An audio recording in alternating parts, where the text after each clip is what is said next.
the line between that and suppressing scientific discussion, suppressing policy discussion, should have been a bright red line that should never have crossed.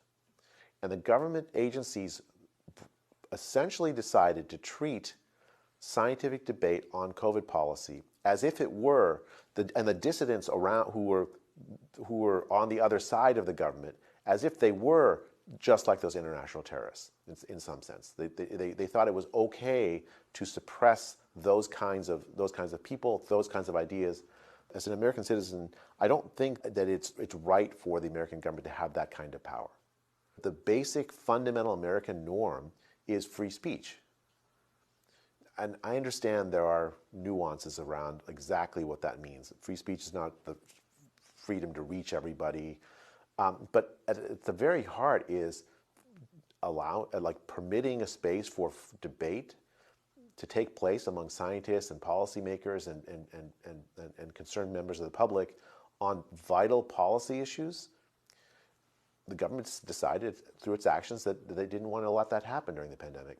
And again, as a result, it's really not about me. It's about the fact that we would have won this debate about lockdown policy, and so many people that were harmed wouldn't have been harmed. These vaccine mandates wouldn't have been in place. People wouldn't have lost their jobs or careers over them. The schools would have opened earlier. The panic mongering would have been addressed, so the anxiety and depression problems we're seeing might have been less, and the economic devastation from the lockdown policies might have been avoided, at least to some degree. All of these consequences, the conclusion I take away from that is that this censorship activity killed people. The First Amendment, ironically, during the pandemic, we heard all these things like we can't have free speech during a pandemic. The Constitution is not a suicide pact.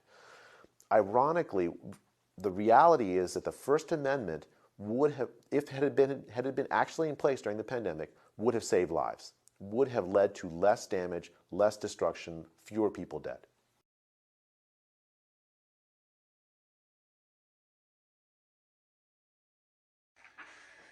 The meeting went along the lines of: there is an influenza virus currently affecting the world, which is the real health issue. But it is ultimately nothing to be overly concerned about, plainly speaking. People were knowingly given the wrong flu jab across the UK in winter 2019 following event 201. This resulted in inflammation of the larynx, and people complained of having the sensation of broken glass in their throats.